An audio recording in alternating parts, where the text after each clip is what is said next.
Let's get right into it. Number 8. Cracking your knuckles causes arthritis. Nope, not even close. But for some reason, this myth has managed to lodge itself into the collective brain like a popcorn kernel between teeth. Here's the deal. That satisfying pop you hear when you crack your knuckles, that's not your joint is grinding into arthritis territory. It's just gas. Specifically, it's the sound of nitrogen bubbles in your synovial fluid collapsing or forming. Basically, your fingers are throwing a tiny rave inside your hands, and the music is bubble wrap. A doctor named Donald Unger even cracked the knuckles of one hand every day for 60 years. Yes, 60, just to prove this wasn't a thing. The other hand, 0 cracks. The result? No difference. Not even a hint of arthritis. What did he get for this effort? A Nobel Prize. Okay, technically an Ig Nobel Prize, which is like the goofy cousin of the Nobel Prize, but still, that's dedication to petty science. So next time someone yells at you mid-crack with, "You're gonna regret that when you're older," feel free to tell them their concern is sweet and completely made up. Your joints are safe. Your social life might not be, depending on how often you do it. Number 7. You only use 10% of your brain. This one refuses to die, probably because it sounds so inspiring. Like, wow, imagine if I used all of my brain. I'd be unstoppable. But let's clear it up once and for all. You are already using your whole brain, even right now. Yes, even if you're scrolling in bed half asleep at 3 a.m. That 10% claim? It's a zombie myth. Completely dead but still walking around, infecting every motivational speaker PowerPoint on Earth. Neuroscience has repeatedly shown that your brain is very much a 24/7 operation. Even when you're resting, regions involved in memory, attention, and internal dialogue are still partying up there. The myth probably started when early brain scans showed that only some areas lit up during specific tasks, but that just means different tasks use different parts of the brain, not that the rest is sitting there like unused storage space full of IKEA manuals. So no, unlocking the other 90% won't make you telekinetic. But understanding how your entire brain already works might stop you from believing stuff like this in the first place. Number 6. Lightning never strikes the same place twice. Tell that to the Empire State Building, which gets zapped by lightning around 20 to 25 times a year. Not decade. Year. Lightning doesn't carry a grudge. It doesn't strike, say, your uncle's fishing rod once and then swear to never touch it again. It's electricity. It goes where physics tells it to, which is usually, hey, that tall metal thing? Yeah, go there again. The myth likely came from someone trying to say, the odds of lightning hitting you twice are low, which is also kind of a lie. One guy, Roy Sullivan, was hit by lightning 7 times. He survived all of them. Either the man was part lightning rod or the storm gods were just really into practical jokes. So yes, lightning can strike the same place twice. It does, repeatedly. Your best defense isn't myth-busting. It's not standing on golf courses during a thunderstorm. Number 5. Shaving makes hair grow back thicker.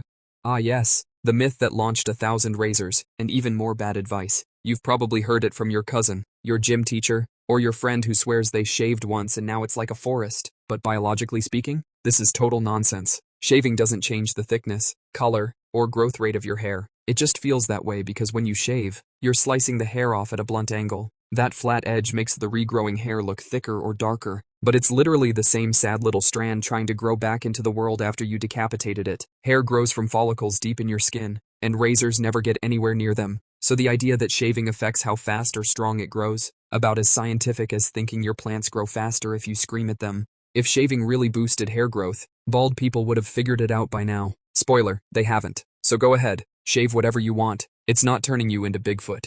Number 4. The Great Wall of China is visible from space. With the naked eye? Not unless your eyes are equipped with a zoom lens from NASA. This myth has been orbiting for decades. But let's clear it up. Yes, the Great Wall is very long, but it's also super narrow and made of materials that blend in with the landscape. From low Earth orbit, about 200 miles up, you might see it if the lighting is perfect, and you have 20/20 eagle vision, and your spaceship isn't shaking like a washing machine. So, unlikely. Astronauts have confirmed that cities, airports, and roads are actually way easier to spot from orbit than the wall. The myth likely started as patriotic bragging back in the early 20th century, and then everyone just kinda ran with it. But hey, even if it's not visible from space, it's still one of the most impressive things ever built by humans, even if it doesn't double as an intergalactic road sign. Number 3. Goldfish have a 3-second memory. This is just straight up fish slander. Goldfish are not the forgetful idiots people make them out to be. In fact, their memory span can last months. That's right, your goldfish probably remembers that one time you tapped the glass too hard like 3 weeks ago, and he's not over it. Studies have shown that goldfish can learn routines, associate sounds with feeding time, and even navigate mazes. So the whole 3-second thing? That's not science, that's lazy cartoon logic. Why did this myth stick around? probably because we assume small animals have small brains and therefore must be useless. But goldfish are proof that size doesn't always equal smarts. Some humans forget their passwords 3 times a week. Goldfish? They can remember a color-coded path through a tank. So yeah, you might want to apologize to your fish. He remembers everything. Number 2, you only use 10% of your brain.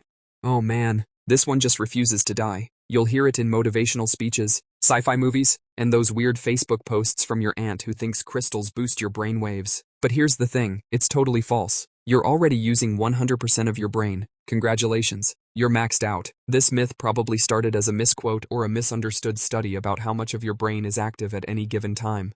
Like yeah, you might not be doing calculus and composing a symphony and sprinting a marathon all at once, so some areas chill while others light up. That's just efficiency, not laziness. Brain scans show that pretty much every part of your brain has a function, even when you're sleeping, which means the unused 90% is not sitting around like some dusty spare room filled with lost socks and forgotten high school algebra. Also, if we only use 10% of our brains, brain injuries would be way less scary. Like, oh no, he damaged part of his brain, but it's cool. It was the part he wasn't using anyway. Yeah, that's not how it works. So if someone tries to sell you brain-boosting supplements because you're not unlocking your full potential, just know your brain is already doing all it can, including the part that's screaming, this is a scam. Number 1, lightning never strikes the same place twice.